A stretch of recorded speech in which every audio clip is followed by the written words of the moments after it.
Hello, I made this plane recently. This was to be a little Delta sloper. I wasn't really intending to put a motor on it or anything, and I don't know if it's officially a Delta because it has a swept trailing edge, but it's close to it. Unfortunately, it didn't work out very well. At this point, I've kind of given up on it, but I'll show you some of the build photos and everything that I took as I was putting it together. The idea with this one was to practice making a fuselage that was hollowed out fiberglass. So you'd build the core from foam, put the fiberglass over it, and then remove the foam, or at least some of it. And I was also going to try, because of the scale being quite small, I thought it would be safe to maybe try and get away with just gluing the wings directly on with no spar. Of course, the wings would also be covered with fiberglass too, so they are quite strong, not very bendy, no spar really necessary. And I tried this with the tail planes of the Homeslice 3 recently, and I was quite surprised at how strong and sturdy they felt when I just stuck them straight onto the fuselage like that. What else did I want to try that was new with this one? That's probably about it. I had heard Uncle Bruce talking a while ago in one of his videos about flying wings, I think it was. Hopefully I'm remembering this correctly, but I think he said that sometimes when he makes a flying wing, he does not actually put any reflex into the airfoil. It just uses a symmetrical airfoil because it's simpler to construct it. So that's what this is. And to get the rear of the plane to hold the tail down, he just uses the elevons. I think he said something like that. I should have looked at the video before I did this. But anyway, with that sort of idea in mind, what I've done with this plane is everything is exactly perfectly symmetrical. Like there's no reflex or camber in the wings. And if we look at it from the front, even the, what are the axes here? It's perfectly symmetrical about the x-axis, I think is what you would say here. So anyway, let's just have a look at some of the photos as it went together. Another thing I wanted to try with this build was the method of hot wire cutting where you use just one template on one side, and the other end of the wire is anchored to a single point in the distance, so to speak. I tried this once before, but the design that I tried it on was not very suitable for this because the leading and trailing edges were quite close to parallel, so the other end of the wire had to be way across the other side of the room. And back then, this is a couple of years ago now, I didn't really have much experience with currents and thicknesses of the hot wire and everything, so it didn't go too well. But this one went very well because it was all very close together and I could just sort of see everything happening right within arm's reach. It was quite successful, and I put a little bit more time into preparing the anchor point than I did last time too. So I just used a bolt through the desk like that and a couple of chain links. This chain length I just crushed in the vise to make it a little bit wider so I could fit it through the bolt. The nichrome wire I wrapped around like this, and I tried to solder it a little bit, but the solder didn't really take, but I think it was better than not trying to do that. And at the other end I had another crushed chain link and just a bolt so that I could sort of get a good pull on it as I did the cut. And that worked out surprisingly well, although I did lose probably 2 centimeters at the wingtips here because this piece of the wire here was moving very slowly, and it just sort of melted away all the foam here.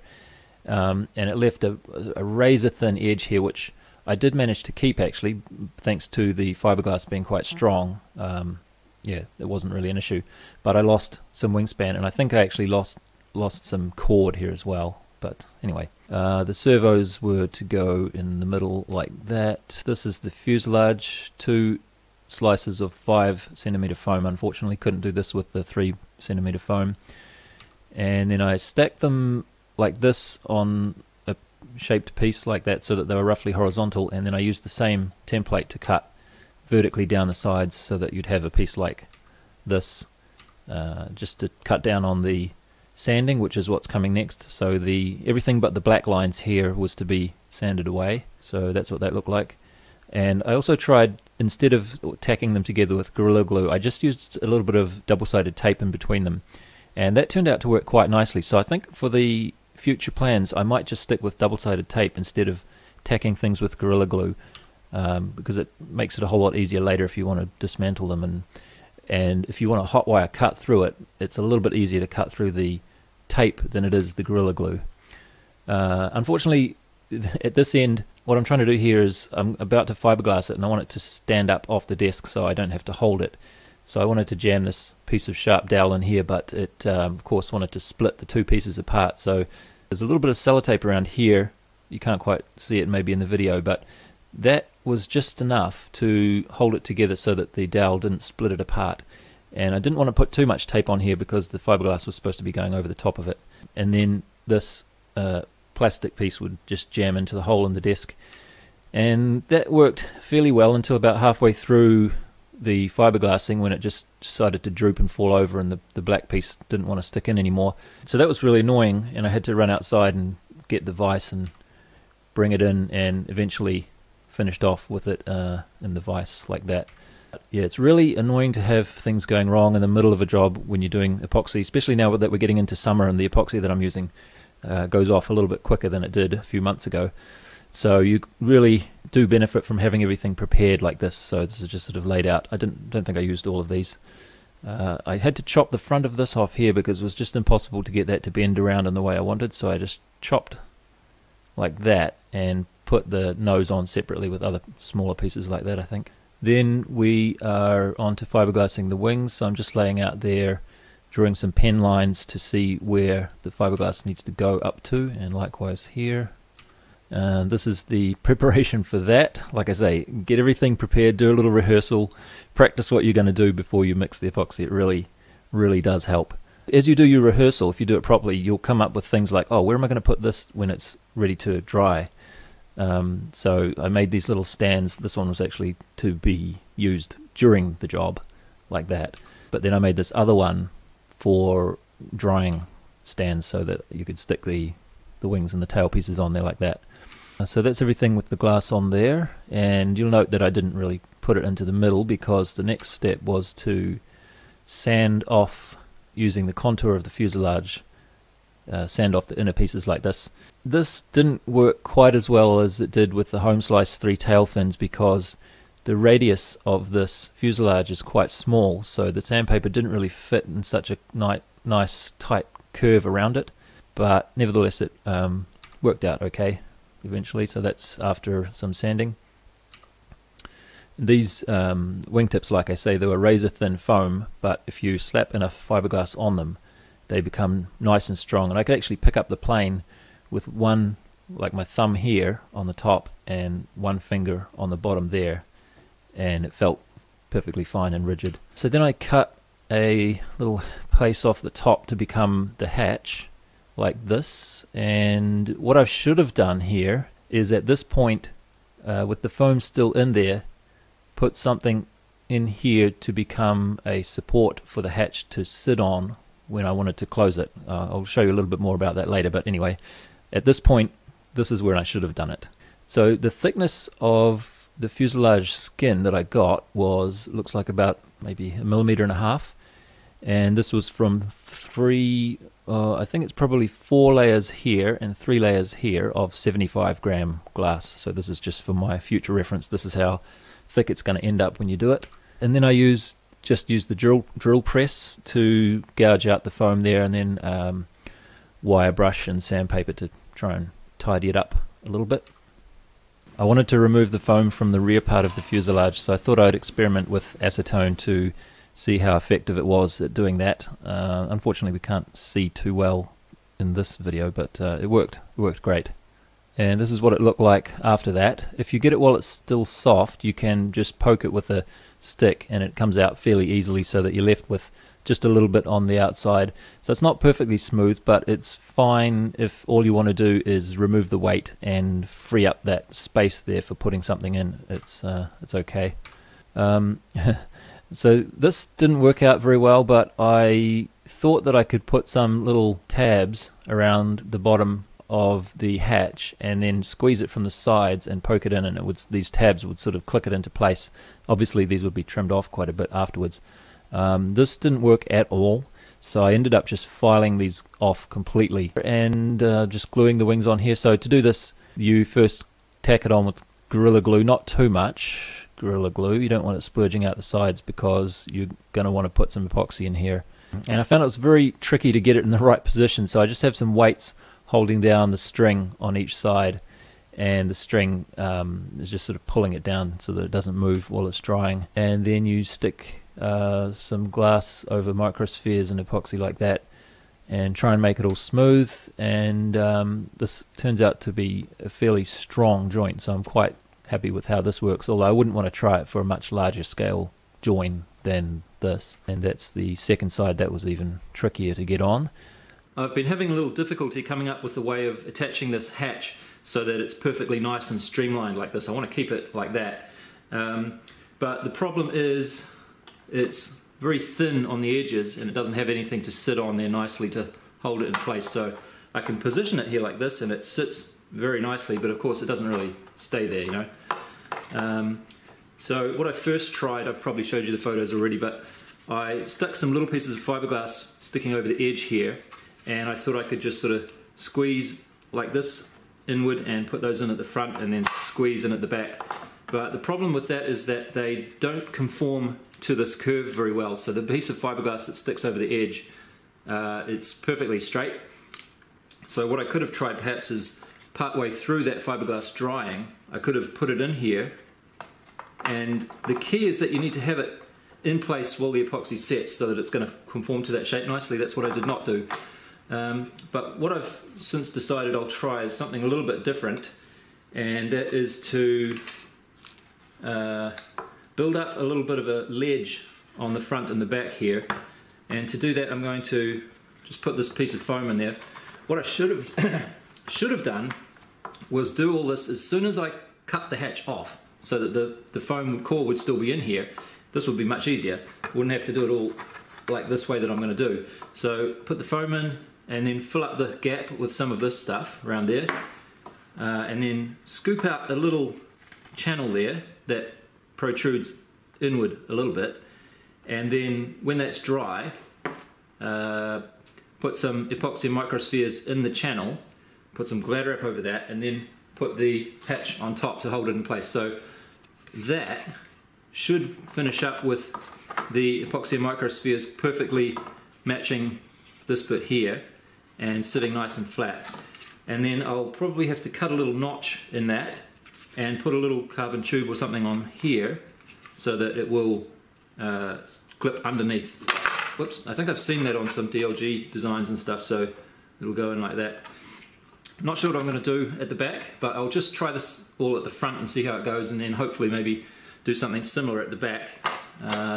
Not sure what I'll do to actually hold it down, but anyway, we'll get to that. So here's how that turned out. It was satisfactory, but not really ideal. I think I'll have to come up with something better in the future. The main problem is that the microspheres mixture it just doesn't really possess that much strength. It's good for shaping, but if you're going to be pressing on it or bending it or twisting it or something, it's just not really what you want. So yeah, it'll do for this job, and it was just interesting to kind of try this sort of molding process that I've done here. So obviously I wasn't going to leave it like this, so I just trimmed away like this and pulled the foam out. And the microspheres, if you sand it, it sands easily. Cutting is pretty easy, so it's nice to work with, but it's not really a durable material overall. And the Dremel, when I tried the Dremel on this, it just cut through it like butter. It was like there's nothing there even. It was very scary. You've got to be careful with it. Anyway, so the servos was sitting in here with a little channel cut there that fit in quite nicely. I had to build up a sort of a platform for them to sit on again though, which was kind of a bummer. So for the back, I wanted to do the same kind of thing here with this little step or ledge that I have at the front, but I needed to put something in here for the ledge to sit on, so I thought I'd try using some of this expanding foam, and this is pretty terrible actually, as we'll see later on. But anyway, I put a sheet of Glad Wrap in there to try and spray it into. Okay, it's a couple of hours later now, and it's about as hard as it's going to get, I think. Incidentally, if you're wondering why I don't use this stuff more for, constructing planes, or why people in general just don't use it that much, it's because it's too soft, really, and flexible. So it might be good for some things, but if you're trying to make a rigid wing or whatever, it's just not very good. When it puffs up and finishes drying, it's about the lightness and consistency of popcorn. Sometimes the popcorn pops and you get a nice round piece. It's just like that.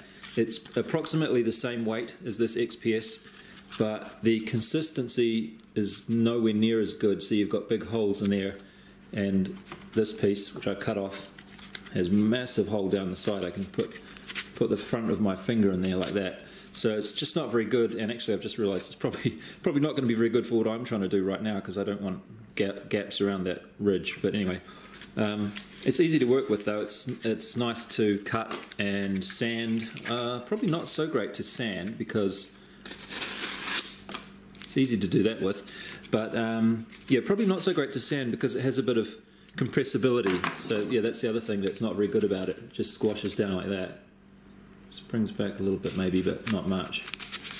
So yeah, that's why, and it's easy to rip. So yeah, that's why I don't use this stuff much, and other people probably don't use it for the same reasons. Well, it looks like that might have been a complete waste of time because there's a huge bubble inside it. It looks like basically the whole inside of where I squirted there has just become a big cavity that I can put. Oh, and it's not dry either. Oh, yeah. Oh, look at this. The whole inside of the bag there is still completely wet. Like, I guess it needs exposure to the air to dry properly. Well, let that be a lesson. It's a waste of time. Actually, I shouldn't complain too much about that expanding foam because the squashy, compressible nature of it made it the perfect thing to jam into the back of the fuselage like this and then build up using the polyfiller stuff, a little opening there. And then, so I did the same thing with the microspheres as I did at the front, and carefully pull this out without breaking the microspheres piece off, and that worked out pretty nicely actually.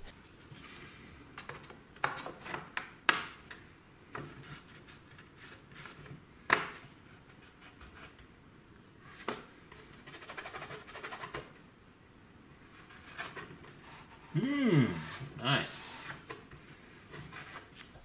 These are the control horns, just made from FR4. I actually doubled them up here. There's two, you can't see it very well there, but there's two pieces on top of each other on each of those ones. And then to spread the load, another piece here that would be all epoxied onto the elevon, because there's quite a lot of torque going into a small area, so I thought that might be a good idea. And to strap things down here, I've started doing this recently just for a small slot underneath where you don't want the Gorilla Glue to go into the hole because you want to put a zip tie through here later. I've just been putting some drinking straws through. That's how I did these ones at the front there, by the way, too. It just makes sure that there's no Gorilla Glue gonna puff up and get in the way later on.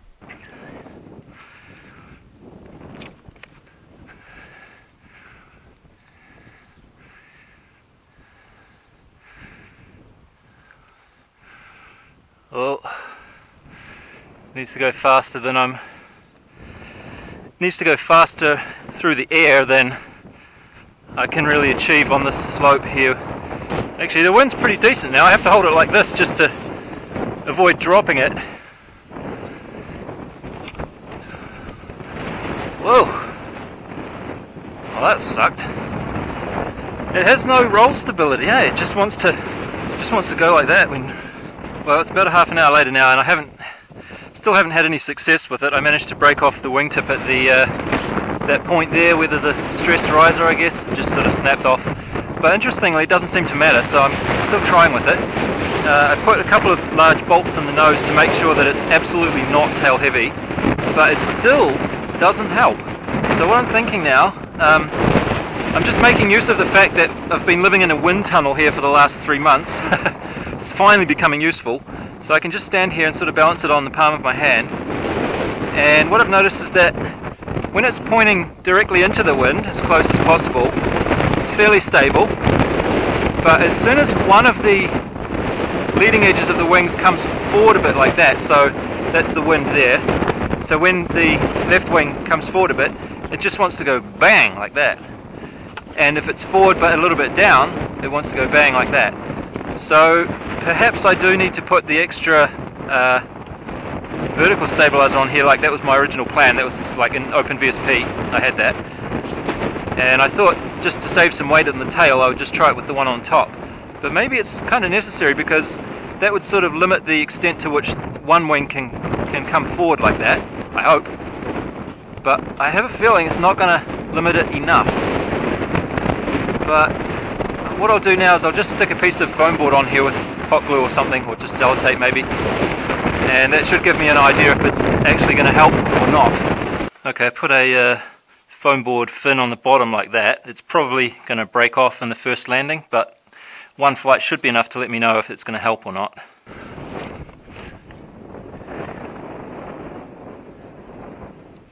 Still hard to say. I mean, unfortunately the wind is just sort of so gusty and inconsistent. I feel like it was a little bit easier to control, but only a tiny bit. No, same. It's the same.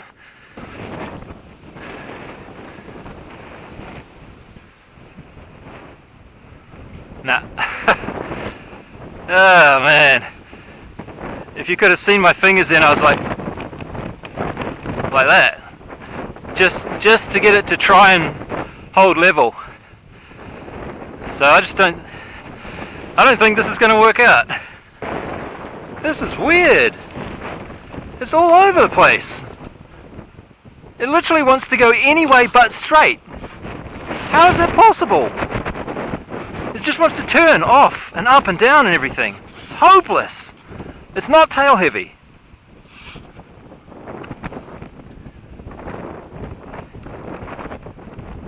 See this? It's like super yaw oscillation. I'm not doing that. It's doing it itself. See this? I just have a flat palm. I'm just holding like that underneath.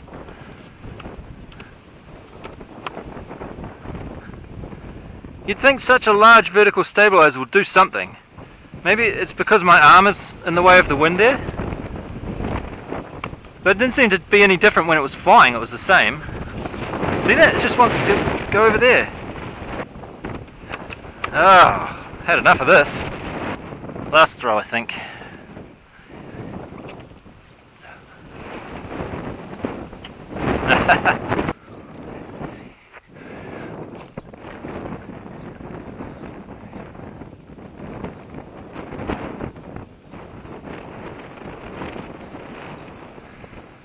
Alright, well there's not enough lift to actually keep it in the air, but just for comparison, that was quite controllable, even down to a fairly low speed.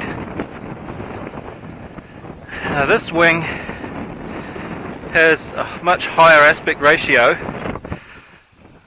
slightly less sweep, but it's cambered and it has reflex at the trailing edge, and the vertical stabilizers are probably about the same distance back from the CG, so that's probably the same as mine, but the wing itself is quite different. It's a little bit lighter too, probably about 40 grams lighter maybe. So all of those things together seem to be making it work quite well. Yeah, it still wants to roll quite a bit, but not as bad. And the yaw seems to be holding yaw better as well. Yeah. Let's give it another throw. Oops. Yeah, but I feel like I'm in control of this. The other one I just had is just hopeless. And even though this one, the travel on the control surfaces is about half of what my one was, I'm still only controlling a little bit more like this, not like that. See, that's less travel, but it works better.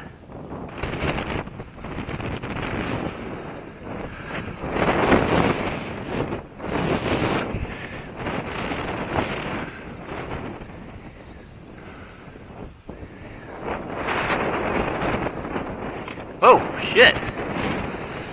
Okay, so it's not the greatest slope for doing this, I guess.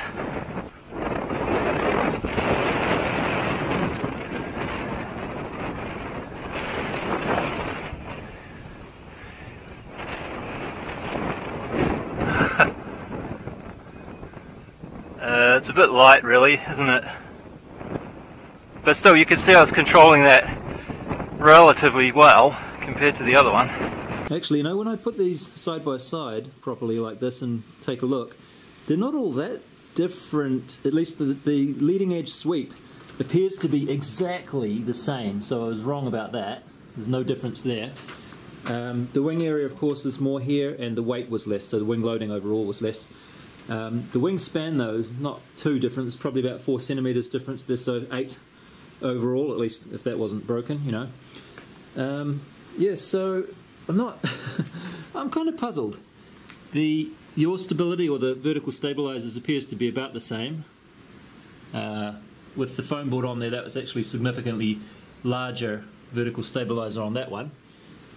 So yeah, I'm a little bit shocked actually at how badly this performed, and I'm actually quite glad that it was nice and windy today and I have a hill here that I could try it on. Just imagine if I had driven an hour to the slope just to throw that piece of rubbish in the air and watch it flop around.